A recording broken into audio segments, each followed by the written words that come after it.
हमारा नाम जितेंद्र पाल है।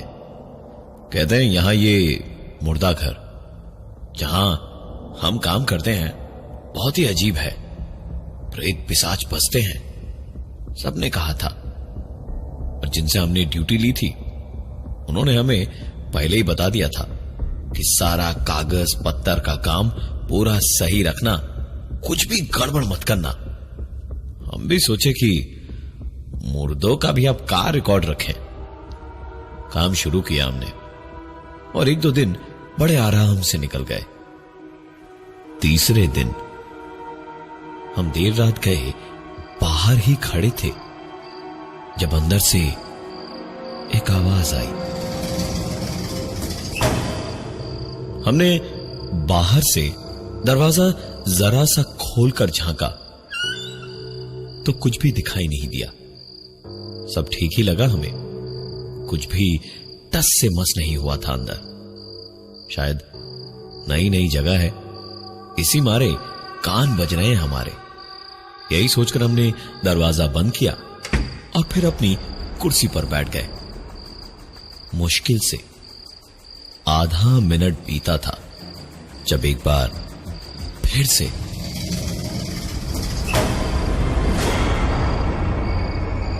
इस बार हम समझे कि कान तो नहीं बज रहे हैं, कुछ और बात है।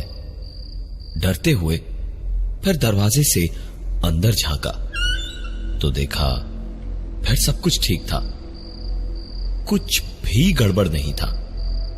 हम कुर्सी पर बैठ के सोच रहे थे कि ये सब आखिर हो क्या रहा है, जब एक बार फिर से अब तो माथा ही घूम गया हमारा। दरवाजा पूरा खोल के झांका। इस बार कुछ तो अलग लगा हमें, कहीं तो लगा कुछ गड़बड़ जरूर है। बगल में स्विच लगा था जिसको ऑन किए, लेकिन बत्ती जली ही नहीं, लाइट कटी हुई थी शायद। हमने दरवाजे को खोला ही रखा। बाहर से आती रोशनी में ही हमने देखा कि एक ड्रॉर खुला हुआ था। जरूर खुला रह गया था हमसे और सरक के खुल गया था, जिसकी आवाज हमें सुनाई दे रही थी। जिंदगी में बहुत कम ही कफन देखे थे हमने, लेकिन यहां पूरे मुर्दा घर के रखवाले हम ही थे। बहुत डरते हुए हम गए और ड्रॉर को बंद कर दिया। लग रहा था कहीं मुर्दा हाथ बढ़ा के हाथ न पकड़ ले। ड्रॉर बंद करके हम बाहर को आए और जैसे ही दरवाजा बंद करने गए तो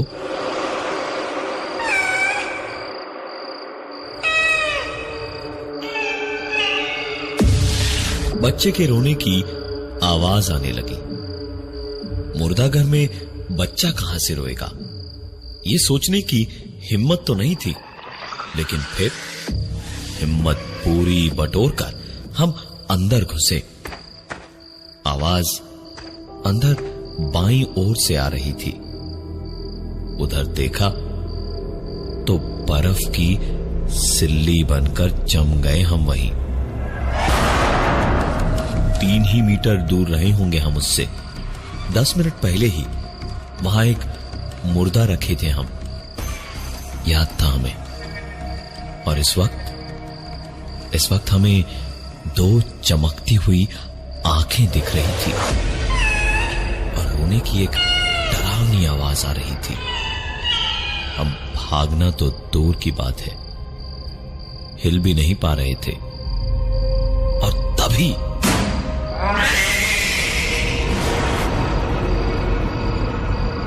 बत्ती आई तो देखा कि एक बिल्ली का बच्चा बैठा आवाज कर रहा था, जो बत्ती आते ही उछलकर भाग गया बाहर। भैया हमारी जान में जान आई। समझ गए कि थोड़ी और जिंदगी लिखी है अभी हमारी। रात भर इसी की याद में हम मुर्दा घर के बाहर सोते सोते करवट बदलते रहे। उस रात नींद ठीक से नहीं हुई। अगले दिन ड्यूटी पर जब दोबारा पहुंचे तो बाहर बैठे बैठे अखबार पढ़ रहे थे हम, जब ऊपर छत से एक आवाज ने हमको परेशान कर दिया।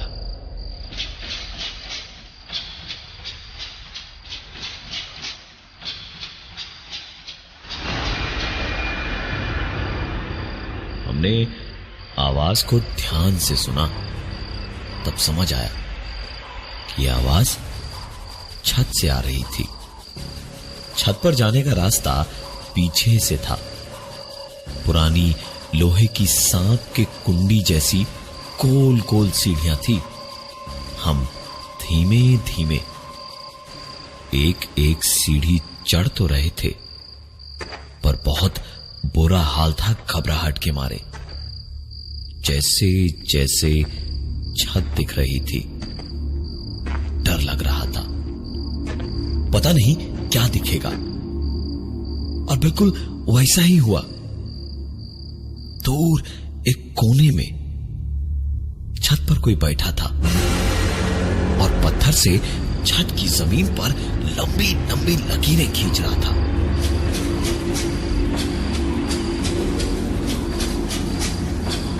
अजीब बात यह थी कि वो लकीरें थोड़ी थोड़ी दूरी पर थी।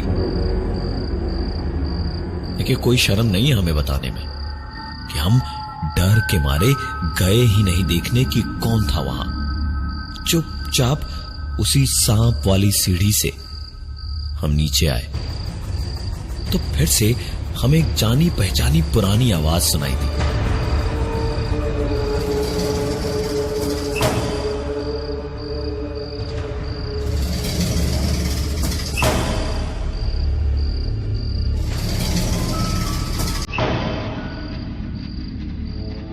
हम इस समय इतना डरे हुए थे जितना हम शायद कभी नहीं डरे थे। बहुत हिम्मत करके अंदर घुसे तो देखा कुछ ड्रॉर खुले हुए थे। हम ऊपर वाले का नाम लेते लेते एक एक करके ड्रॉर बंद करने लगे और आखिरी ड्रॉर बंद करके एक सांस लेकर बस ऊपर देखे ही थे तो पाया कि जितने ड्रॉर बंद किए थे उन सब के ऊपर छत पर लकीरें बनी हुई थी। हमने भी कोई ध्यान नहीं दिया इन सब पे और चुपचाप बाहर आकर अपनी कुर्सी पर बैठ गए। रात हुई, हमने खाना खा के एक बीड़ी जलाई। 2 ही कश मारे थे हमने कि बस फिर से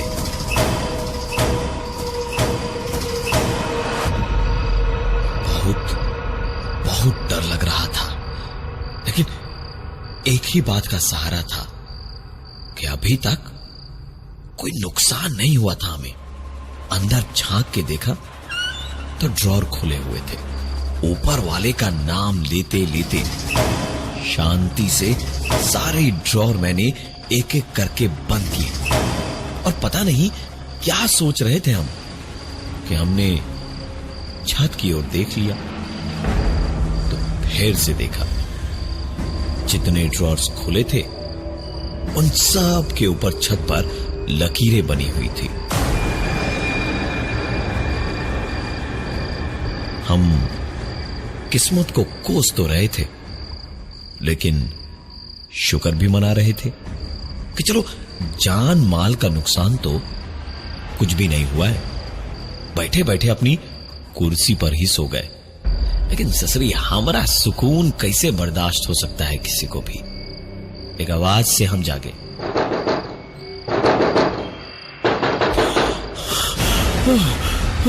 अरे हड़बड़ाते हुए हम जागे तो एक बार फिर से दिल की धड़कन बहुत तेज थी।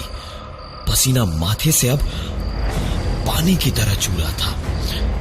हम दरवाजा खोल के अंदर घुसे तो देखा सब कुछ ठीक ही था। हम धीमे धीमे अंदर गए तो जाके ऐसा लग रहा था जैसे हम वहां अकेले नहीं थे। भीड़ भरी थी जैसे अंदर। हम अंदर चुपचाप खड़े ही थे जब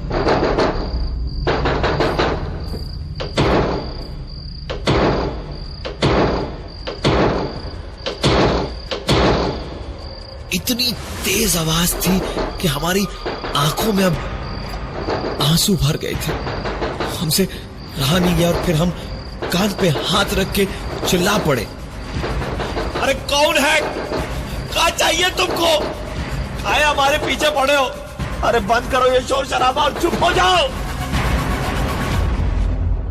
हम जैसे चुप हुए, चारों ओर सिर्फ सन्नाटा ही सन्नाटा था। फिर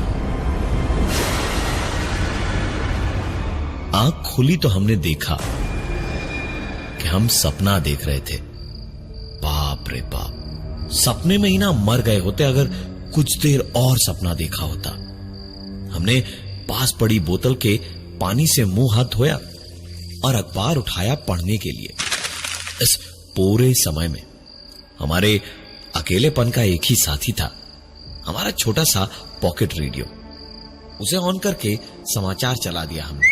अगले मुख्य समाचारों में किसानों की जमीनों को जबरदस्ती हड़पने के सिलसिले में अखबार पढ़ते हुए और रेडियो पर समाचार सुनते हुए हमारे जैसा गरीब भी खुद को अमीर समझता है। खुशी खुशी हम समाचार सुन ही रहे थे जब 2 बार गलती पे चेतावनी दी है, तीसरी बार सीधे सजा मिलेगी। हम कसम खा के कह रहे हैं कि रेडियो पर ऐसा सुन के हमें जितनी घबराहट हुई किसी चीज से कभी नहीं हुई थी। हम उछल के कुर्सी पर बैठे और अखबार छूट के गिर गया हाथ से। और फिर हमने सुना, समाचार समाप्त हुए, नमस्कार। हम तो सोच में ही पड़ गए। हमने रेडियो बंद कर दिया और सोचा कि सामने चाचा की दुकान से एक चाय पी ले कि तभी हमारे सीनियर आ गए। लाश आई थी एक नई, उसे ड्रॉर में लगाने का कह के साहिब तो चले गए। हमने भी सोचा मुर्दे ही तो हैं, कुछ देर और ऐसे ही रह लेगा, हम तब तक चाय पी लेते हैं। हम गए चाचा की दुकान पे चाय पीने लगे तो गप्पों में कब 1 घंटा बीत गया पता ही नहीं चला। अचानक हमें याद आया तो हम दौड़े कि कहीं साहिब आ गए और उनके सामने लाश वहीं की वहीं रही तो हमारी अच्छी खासी सरकारी नौकरी चली जाएगी। तुरंत भागकर कुर्सी तक पहुंचे। हमारी हालत और खराब हो गई। लाश बाहर थी ही नहीं। हमने रजिस्टर देखा तो उसमें लाश की एंट्री थी ही नहीं। जरूर साहब ने आकर लाश रखवा दी होगी और हम वहां नहीं थे तो गुस्से में रजिस्टर में भी एंट्री नहीं की होगी। हमने तुरंत दरवाजा खोला और हम अंदर भागे। दिमाग पूरी तरह बना रहा था हमारा। चाय पीने कहा चले गए, इतने में नौकरी पे बनाई हमारी। हमने एक एक करके सारे ड्रॉर दनादन खोल कर देखे।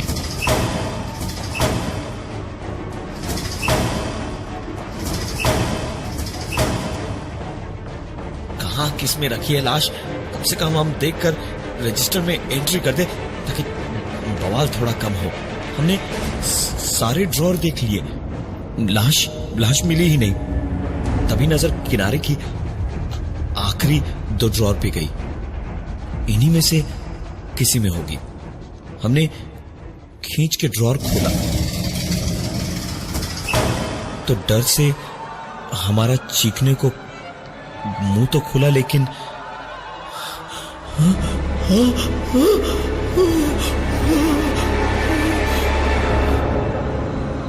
खाली कोशिश ही कर पाए थे चीखने की और मुंह से सिर्फ हवा ही निकल रही थी। आंखों में आंसू भरे थे और सामने ड्रॉर के अंदर छत पर जो पागल दिखता था वही पागल लेटा था, जो गुस्से में लेकिन हंसते हुए हमसे बोला,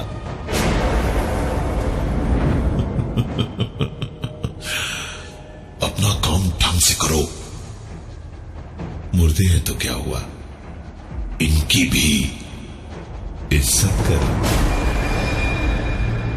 हमारी जगह कोई वीर प्रतापी भी होता तो वैसे ही भागता वहां से जैसे हम भागे उस पगले की बात सुन के, और उसे वहां देखकर ऐसा लग रहा था जैसे हमारे पूरे शरीर पर किसी ने कपूर घुला पानी डाल दिया था। डर के मारे कान तंदूर जैसे गर्म हो गए थे और बाकी शरीर बर्फ जैसा ठंडा था। हमने मन ही मन सोच लिया था कि बस कुछ टाइम बचा था ड्यूटी खत्म होने में, तो बस खत्म करके भाग लेंगे, लेकिन अंदर अब नहीं जाएंगे। लेकिन हमारी खुशी तो न मुर्दों को बर्दाश्त थी न जिंदा लोगों को। साहिब फिर से आ गए एक नई लाश लेकर। हमने सोच लिया था कि हम अंदर नहीं ले जाएंगे, लेकिन फिर सोचा दूसरा गार्ड थोड़ी देर में आएगा तो रजिस्टर में लाश के आने का टाइम देख के कहीं कंप्लेन न कर दे। हम कुछ देर इधर उधर टहले और फिर सोचा कि कब तक टालेंगे, इसलिए अंदर ले गए लाश को। लाश किसी लंबे इंसान की थी और एक कोने के छोटे से ड्रॉर में मैंने किसी तरह कोशिश करके उसे डाल ही रहा था जब मुझे मेरे कानों में सुनाई दिया, ये तीसरी और आखिरी गलती है तेरी, अब सजा मिलेगी। अंदर हमसे रुका नहीं जा रहा था तो क्या हम लाश के बराबर की ड्रॉर ढूंढते? जिंदा हम थे तो हम अपनी सोचे कि किसी मुर्दे की। हम बड़े आराम से मुर्दे को अंदर रख के बाहर आए। कुछ देर चचा की दुकान पर गए, चाय पी, गप्पे लड़ाई और फिर कुर्सी पे पता नहीं कब बैठे बैठे नींद आ गई। समझ ही नहीं आया हमें। हल्की हल्की सर्दी थी तो नींद बहुत बढ़िया आ रही थी। बड़े आराम से हम सो ही रहे थे जब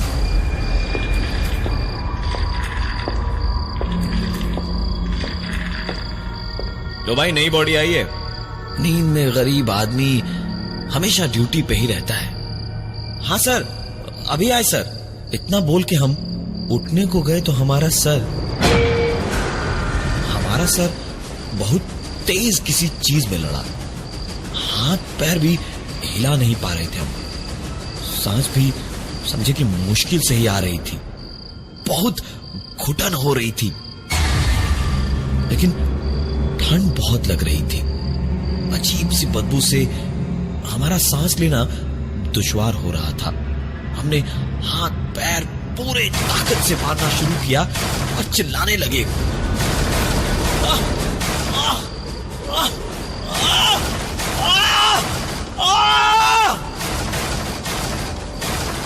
अरे हम कहाँ हैं? कोई है? अरे निकालो हमें यहाँ से कोई! अरे कोई तो सुन लो! अरे हमें निकालो यहाँ से!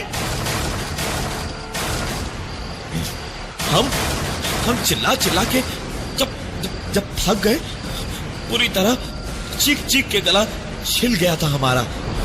तभी अचानक जैसे भूकंप आ गया। मुर्दों को जैसे हम ठूस के ड्रॉर में रखते थे वैसे ही हमें भी एक ड्रॉर में बंद किया हुआ था। ड्रॉर खुला और हमारी आंखों के सामने वही पागल हंसता हुआ खड़ा था और हमारी ड्रॉर के ठीक ऊपर छत पर एक लकीर बनी हुई थी। आज नए गार्ड का पहला दिन है। चाहकर भी उसे बता नहीं पा रहे हैं कि आने वाली हर बॉडी को पूरी इज्जत से संभाले। सबसे पहली बॉडी तो उसको हमारी जितेंद्र पाल की ही मिली है ना?